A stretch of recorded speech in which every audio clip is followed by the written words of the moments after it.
దేవునికి మహిమ కలుగును గాక. ప్రభునందు ప్రియా దేవుని ప్రియులారా, ప్రభు పేరట మీ అందరికీ వందనాలు. మరణాత.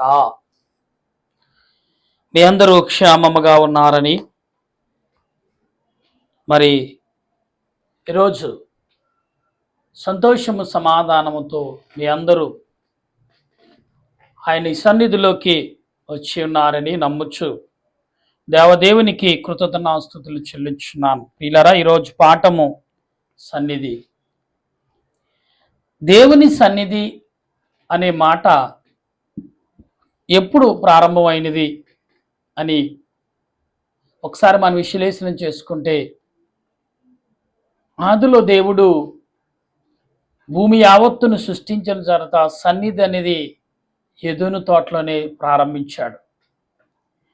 ఈ సన్నిధి ఎవరి కొరకు అంటే మానవుల కొరకే. మానవులు దేవదూతల దృష్టిలో, ఈ దేవదూతల దృష్టిలో భూలోకము దేవునికి సన్నిధిగా మారింది. ఆ సన్నిధి ఆత్మ సంబంధమైన సన్నిధిగా మారింది. అందుకొరకు ప్రార్థన చేద్దాం. పరిశుద్ధుడు అయిన మా ప్రేమగల తండ్రి, వందనములు, స్తుతులు, స్తోత్రాలు చెల్లించున్నాం. తండ్రి, నీ దాసుడిగా, నీ పనివాడిగా నీ ఎదుటి నిలుచున్నాను. నిలుచున్నది నేనే గాని నా తలంపులు, నా ఆలోచన నావి కావు, అవి నీవై ఉన్నాయి. నా తలంపులు, నా ఆలోచనలను చెబితే ఎవరు వినరు ప్రభా. కనుక మీరే నీ బిడ్డలతో మాట్లాడి అలుపుడైన నన్ను నీ సెలువు చాటును మరుగుపరిచి, నీ ఆత్మతో నీ బిడ్డలను బలపరిచి, నా కంఠస్వర నీ బోరుగా వాడుకోమని ఆత్మరూపుడైన క్రీస్తు నామములో అడిగి బ్రతిమాలుచున్నాను మా పరమ తండ్రి. ఆమేన్. దేవదేవున మనకు తోడైండును గాక. ఆమేన్. ప్రభునందు ప్రియా దేవుని ప్రియులరా, దేవుని సన్నిధి. సన్నిధి, ఈ సన్నిధి అనే పదము అనే అర్థము దేవునికి తప్ప మరొకరికి కాదు. సన్నిధి అంటే దేవుడితోనూ నరుడు గడపడం అనే అర్థం. సన్నిధి అంటే దేవుడు ఆ స్థలములో ఉన్నాడనేది అర్థం. సన్నిధి అంటే దేవుడు ఆ స్థలముకు వస్తాడు అని అర్థం. సన్నిధి అంటే దేవుడితో మానవుడు స్వయముగా ధైర్యముగా మాట్లాడే స్థలం అనేది మనం నమ్మి ఉండాలి. అందుకే సన్నిధి.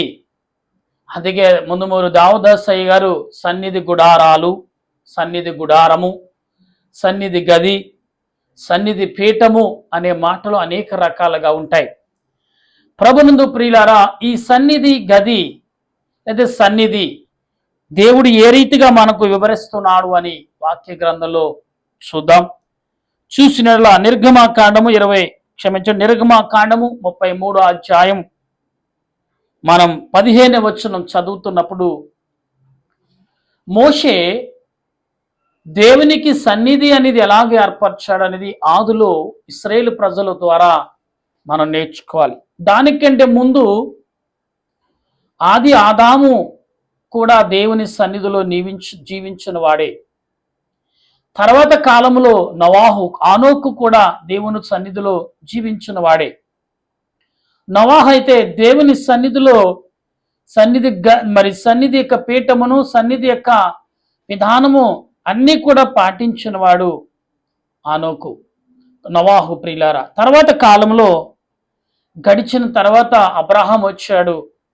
అబ్రహాం వచ్చిన తర్వాత దేవుడు అసలు నిజమైన సన్నిధి ఏంటో ప్రజల మధ్యకు వెల్లడి చేయటం జరుగుతుంది. కనుక చూద్దాం ఈ వాక్య గ్రంథంలో సన్నిధి ఏంటనేది. చదువమ్మా. నిర్గమకాండము 33 అధ్యాయం 15వ వచనం. మోషే నీ సన్నిధి రాని ఎడల ఇక్కడి నుండి మమ్ములను తోడుకొని పోకము. అంటే దేవుని యొక్క సన్నిధి లేకుండా నరుడనే నడవటం చాలా కష్టం. మోషే అంటారు, నీ సన్నిధి మాకు తోడు లేకపోతే మేము నడవటం, జీవించడం చాలా కష్టం. నిజమే. ఇక్కడ మోషే స్పష్టంగా చెప్తున్నాడు ప్రియులారా. గనుక మనం గమనించినాడు. 2 దినవృత్తాంతముల గ్రంథములోని మనం చూసినప్పుడు పాత నిబంధన గ్రంథములో 2 దినవృత్తాంతములు మనము చదువుతున్నప్పుడు అది 16 అధ్యాయము, క్షమించండి, మొదటి దినవృత్తాంతములు, క్షమించమా, మొదటి దినవృత్తాంతముల గ్రంథము 16 అధ్యాయము మనము చదువుతున్నప్పుడు ఇక్కడ కనపడుతున్న ఈ మాటలను మనం ఒకసారి గమనించాలి. 16 అధ్యాయం 27వ వచనం. ఘనత ప్రభావములు ఆయన సన్నిధిని ఉన్నవి, బలమును సంతోషమును ఆయన యొద్ద ఉన్నవి. అంటే బలము సంతోషము ఎవరి యొద్ద ఉన్న? దేవుని యొక్క సన్నిధిలో ఉన్నాయి. ఇది మొదటి దినవృత్తాంతాల గ్రంథములో 16 అధ్యాయంలో 27వ వచనంలో మనం చదువుతున్నాం. ప్రియులారా, ఎందుకు దేవుడు నీ సన్నిధిని అని నన్ను త్రోసివేయకు అంటాడు దావీదు. నీ సన్నిధి నుండి నన్ను త్రోసివేయకుము అని. అంటే దేవుడు ఎందుకు ఈ మాటను ఆ భక్తుడు పలికాడంటే దేవుడు త్రోసేయగలడు సన్నిధి నుండి. ఎస్, లోకములో సంఘములో ఎవరైనా అపవిత్రముగా ఉంటే దేవుని సన్నిధి సంఘము నుండి తోలువే, అంటే వాడు బయటికి నెట్టివేయండి సంఘమే అని బైబిల్ గ్రంథంలో స్పష్టంగా. ఒక సమాజములో కానీ సంఘములో కానీ మనుషుల మధ్యన కానీ కుటుంబంలో కానీ ఒక సీడ పురుగుగా మానవుడే ప్రవర్తించి రీతిలో నడుచుకున్నప్పుడు వాడు భూమి మీద ఉండటానికి అర్హుడు కాడు అని దేవుడు చెప్తున్నాడు. అంటే ఈ భూమి ఆయన సన్నిధి అయినది. ఆయన సన్నిధిలోని మనం అందరం నివసిస్తున్నాం. ఆ సన్నిధిలోకి సాతానుడు కూడా ప్రవేశించాడు. అదే భూలోకమే ఆయన సన్నిధి. అందుకే అప్పుడప్పుడు మన గ్లోరీ అంటే భూగోళం అనేది ఒక రౌండ్ గా ఉంటుంది కదా, దాన్ని పట్టుకుని చాలా మంది ప్రార్థన చేస్తూ ఉంటారు. ఇప్పుడు చాలా దేశాలు మండుతున్నాయి, యుద్ధాలతో అట్టుడుగుతున్నాయని మనం గమనించవచ్చు. దేవుని యొక్క రాకడ సమీపించింది. ఆయన సన్నిధి నీలో ఉంటే ఈ రాకడను నువ్వు తప్పించుకోకుండా రాకడకు ఎత్తపడగలవని స్వయముగా దేవుడే మాట్లాడుచున్నాడు. ప్రియులారా, అదే 2 దినవృత్తాంతముల గ్రంథములోను 33 దినవృత్తాంతముల గ్రంథము 33 అధ్యాయం 12వ వచనములో మనం చదువుతున్నప్పుడు అతడు శ్రమలో ఉన్నప్పుడు మన దేవుడని యెహోవాను బ్రతిమాలుకుని తన పితరుల దేవుని సన్నిధిని తన్ను తాను బహుగా తగ్గించుకున్నాడు. ఎందుకు తగ్గించుకోవాలంటే నీ పితరులు దేవుడు నీ దేవుడు అయినాడు. మన తల్లిదండ్రులు ఆరాధించే దేవుడు, మన రక్షకుడు, మన తల్లిదండ్రులకి మార్గదర్శిగా ఉన్న దేవుడు నీకు రక్షణగా, పరిముఖ్యంగా మార్గముగా, ఆదరణకర్తగా, దీవించేవాడుగా, నీతోటి నడిచేవాడుగా, నీతో మాట్లాడేవాడుగా, నీ మాట వినేవాడుగా దేవుడు ఉన్నాడనేది మనం గమనించాలి. ఇశ్రాయేలు ప్రజలు మోషే అంటారు, నీవు లేకపోతే మేము ముందుకు నడం, నీ సన్నిధి నాతో ఉండాలి, నీవు మాతో ఉండాలి. దేవుని సన్నిధి ఉన్నదంటే పరలోక సమూహం నీతో ఉన్నట్టే. ఎస్, నువ్వు దేవుని సన్నిధిలో సామాన్యంగా లేవు, ఒంటరిగా ఉన్నాను. అయితే మనం మనుషులు అనుకోకండి. గమనించండి, ఒక మనిషికి 2 దేవదూతలు అంటే ఇక్కడ ఎంతమంది మనుషులైతే కూర్చున్నారో అంతమందికి 2 దేవదూతలు చప్పున ఉంటారనేది. అంటే పరలోక సమూహమే భూలోకములో ఒక సన్నిధి, ఒక దేవాలయములో నిలబడి నివసించి ఆత్మ నేత్రాలు మనం కలిగి ఉంటే ఖచ్చితంగా దేవుని సన్నిధి మనం చూస్తాం. ఇది దేవుని వాక్య ఉద్దేశం. ప్రియులారా, గమనిద్దాం. యోబు గ్రంథం మనం 2వ అధ్యాయం 7వ వచనం మనం చదువుతున్నాడు. యోబు గ్రంథం 2వ అధ్యాయం 7వ వచనం యోబు భక్తుడు అంటున్న మాటని ఒకసారి మనం ఆలోచన కలిగి ఉందాం. చదువమ్మా. యోబు గ్రంథం 2వ అధ్యాయము 7వ వచనములో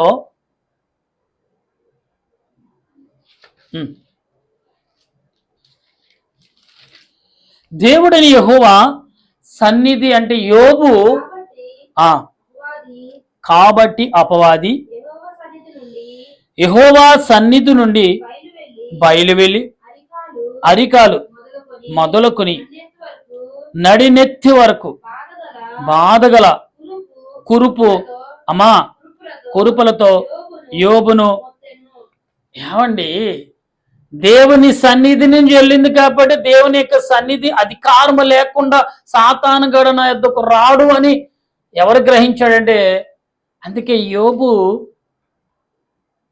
తన శరీరముని ఈ కురుపులు సలుపెత్తుతున్నప్పుడు అంట ఎండలు మండుచున్న ఎండలో కూర్చున్నాడు. ఆ కొండలో మండుచున్న ఎండలో ఆ కొండ పెంకులు కనబడే తీసుకుని ఆ కురుపులను కాసుకుంటే అప్పుడు నువ్వు దేవునికి స్తుతించాడంట. ఎంత గొప్ప దైవజనుడు గమనించండి ప్రియులారా. దేవుని సన్నిధి నుంచి వెళ్తేనే తప్ప యోబు మీద ఏగ కూడా వాలదని యోబు గ్రహించాడు. అందుకే ఇది దేవుని పరీక్ష అనుకున్నాడు కాబట్టి యోబు తల వంచి శిరస వహించి దాన్ని స్వీకరించాడు. ఈరోజు నీవు నేను మనమందరము కూడా అటువంటి వారమే. దేవుని సన్నిధి నీలో ఉందా? దేవుని సన్నిధి లేకుండా అడుగైనా తీసివేయలేవు. కుమార్తె కుమారుడా, గమనిస్తున్నావా?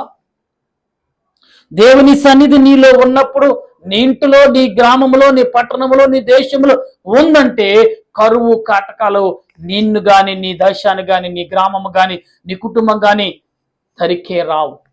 నిత్యము నీ గిన్నె నిండి పొల్లుచున్నది ఎవరున్నారంటే దేవుని సన్నిధి నీలో ఉన్నది, నీ దగ్గర ఉన్నది, నీలో ఉన్నది, నీ ఇంటిలో ఉన్నది, నీ కుటుంబంలో ఉన్నది. కాబట్టి ఆ కుటుంబకు చింత చివుకని ఏమీ తెలియదు. ఎదుటి వారి గురించి ప్రార్థన చేయటమే తప్ప మరొకటి తెలీదు ఆ సన్నిధిలో ఉన్న వారికి. అందుకే దేవుడు అంటున్నాడు, నీ వంటి మరొకడున్నాడా అని అడుగుతున్నాడంటే, నీ వంటి ప్రార్థన మరొకరు చేయగలరా? చాలా మంది భక్తుల విషయంలో దేవుడు మాట్లాడేద్దున మాటలు యోబు వంటి ప్రార్థన ఎవరు చేయలేదని, చేయలేకుండా ఉండకపోవచ్చని గమనించవచ్చు. భక్తులు 66 పుస్తకాల్లో అందరూ అటువంటి వారే. దేవుడే స్వయముగా నీలాంటి వారు లేరు అని బిరుదులిచ్చి బలపర్చిన దేవుడు మన దేవుడు. గమనించిన ప్రియులరా, అదే యోబు గ్రంథం 23వ అధ్యాయం 15వ వచనములో మనం చదువుతున్నప్పుడు, యోబు గ్రంథం 23:15 వచనంలో మనం గమనిస్తూ ఉంటే యోబు అంటున్నాడు ఇక్కడ ఏమనంటే, ఆత్మ సంబంధమైన మాటలు యోబు విషయంలో యోబు గ్రంథంలో మనకు కనపడుతున్నాయి. 23:15 కావున ఆయన సన్నిధిని నేను కలవరపడుచున్నాను, నేను ఆలోచించినప్పుడల్లా ఆయనకు. చూసారా? అంటే యోబు ఆలోచనలో కూడా భయముతోనే దేవుని గడుపుతున్నాడు, దేవుని సన్నిధిలో ఉన్నాడు. అంటే యోబు దేవునికి భయపడకుండా ఏ కోస్తా కూడా లేడు అనేది దేవునికి తెలుసు. అందుకే దేవుని దగ్గరికి వెళ్ళి అపవాదిగాడు అధికారము తీసుకుని శోధించాడు. ఇవాళ నీకు శోధన వచ్చిందా కుమార్తె కుమారుడా? దేవుని అధికారం లేకుండా ఏ శోధన నీ కుటుంబానికి, నీ గడపను కూడా తాకదు. ఎస్, నీ గాలు కూడా సోకదు దేవుని అధికారం లేకుండా. గమనించండి ఒకసారి. ఎవరైనా నీ కోసం సనుగుతున్నారంటే దేవుడు నీలో ఏదో మార్పు తేబోతున్నాడు. సనుగుడు నీకు వినపడుతుందంటే దేవుడు నీలో గొప్ప క్రియను చూడబోతున్నాడు. అంటే దానివల్ల నువ్వు మారుతావని కఠినమైన మాటలు అప్పుడప్పుడు మనకి వినపడుతూ ఉంటాయి. అటువంటి సమయంలో యోబంట నవ్వుకునేవాడంట.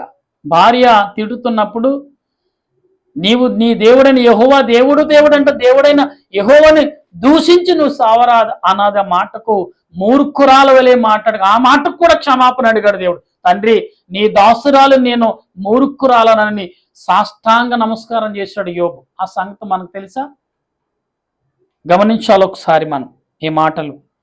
కీర్తన భక్తుడు దావీదు భక్తుడు అంటున్న కీర్తన గ్రంథం మనం చదువుతున్నప్పుడు ఇక్కడ దొరుకుతున్న మాటల్ని చూస్తే మరి 17వ అధ్యాయం 2వ వచనం కీర్తన గ్రంథకర్త మాట్లాడుతున్న మాటను, నీ సన్నిధి ఎటువంటిదో, సన్నిధి అంటే ఏంటో దావీదు చాలా స్పష్టంగా చెప్తూ ఉంటాడు. చదవమా?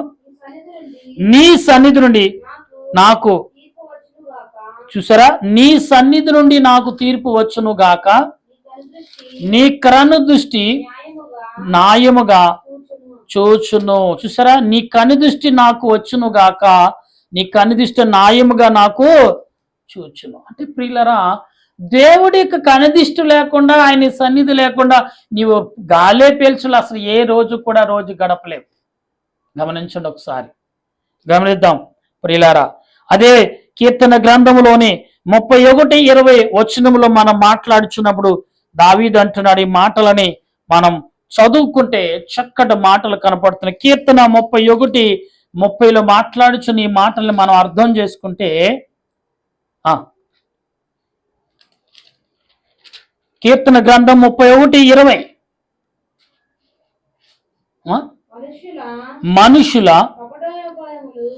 మనుషుల కపటోపాయములు వారి అంటకుండా నీ సన్నిధి చాటున వారిని దాచుచున్నావు. అయిపోయింది అమ్మా. వాక్కహలము మాన్పి వారిని గుడారములో. దేవునికి స్తోత్రం. నీవు దేవుని సన్నిధిలో ఎప్పుడైతే బలమైన ప్రార్థన చేస్తున్నావో, సమయం చూసావా, దేవుని యొక్క ఆ వాక్యము నిమిత్తం ఎప్పుడైతే ప్రార్థన కలిగి ఉన్నావో, ఆయన సన్నిధి నిన్ను బలపరుస్తూనే ఉంటుంది. అందుకే ఆయన సన్నిధి నుండి మళ్ళీ మనం త్రోసివేయకుండా జాగ్రత్త పడే విధానములు. అందుకే దేవుని యొక్క సన్నిధి,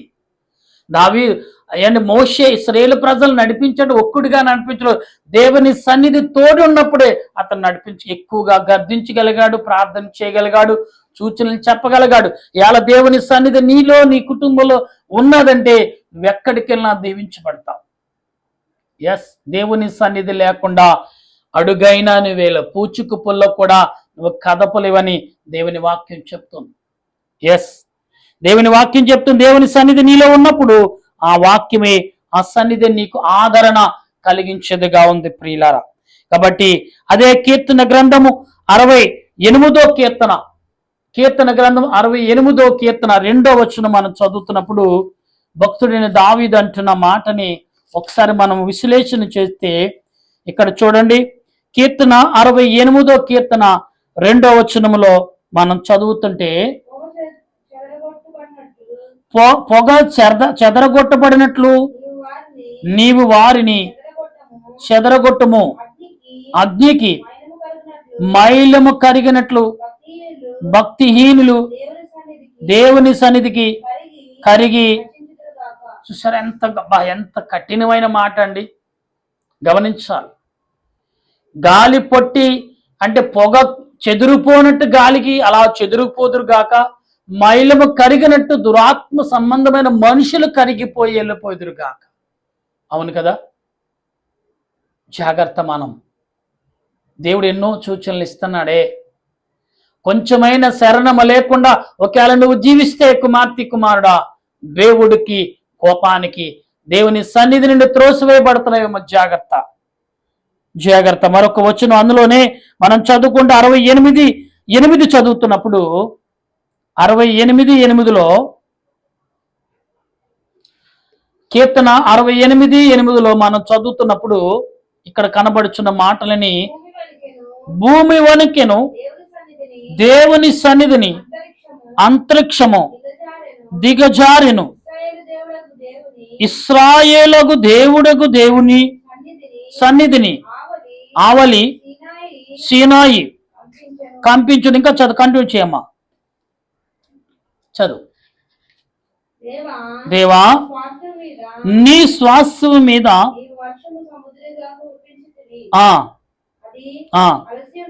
అలసయుండగా నీవు దానిని బలపరిచితివి. 12వ వచనం చదువు.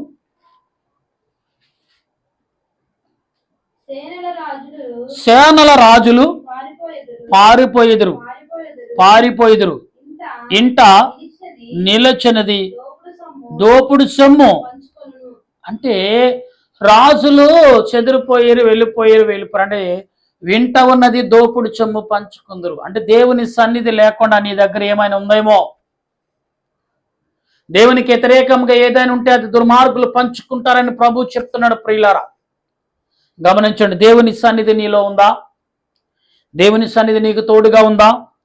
దేవుని కృప నీకు తోడుగా ఉందా? దేవుని ఆత్మ నీకు తోడుగా ఉందా? దేవుని యొక్క సమూహం నీకు తోడుగా ఉందా? దేవుని శక్తి, దేవుని ప్రభావము, దేవుని యొక్క కృప ఆదరణగా నీలో నిలుస్తుందా? నువ్వు ధన్యుడివే. నీ అంటే గొప్పవాడి భూమి మీద మరొకడు లేడు. కుమార్తె కుమారుడు గమనించు. నువ్వు దేవుని సన్నిధిలో నువ్వు కలిగి ఉన్నావా? దేవుని సన్నిధి నీకు కలిగి ఉన్నావా? దేవుని సన్నిధితో నువ్వు ప్రయాణం చేస్తున్నావా? దేవుని సన్నిధి నీతో ప్రయాణం చేస్తుందా?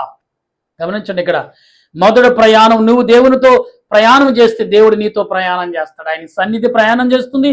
ఆయన సన్నిధి కృప దూతలు, పరలోక పరిశుద్ధులు నీతోటే ప్రయాణం చేస్తుంటారు. ప్రయాణం అనేది శాశ్వతమనేది. ఒక పక్కన అపవాదిగాడు ఉన్నాడు, మరో పక్కన దేవుని బిడ్డలు ఉన్నారు, మధ్యన దేవుని సన్నిధి ఉంది. ఏమండి, ఇటు వెళ్తే ఏమో అపవాదిగాడి దగ్గరగా కనపడుతున్నాడు, కంటికి చాలా సుందరంగా కనపడుతుంది. కానీ దేవుని సన్నిధికి వెళ్ళాలంటే పైకెక్కాలి. ఇది సాతాను కదా, సాపిగా వెళ్ళిపోవచ్చు ప్రియులారా. ఇది సాపి దారి, ఇది మెట్ల దారి. ఇలాగెక్కితే దేవుని సన్నిధికి మహిమ మేఘానికి ఎక్కుతావు. ఇలా కిందకి వెళితే సాతాంత కానీ చూడటానికి మెంపుగా, చాలా అందంగా, చాలా గొప్పగా కనపడుతుంది. కానీ అక్కడ కేవలము ఒక వెలుగే కనపడుతుంది.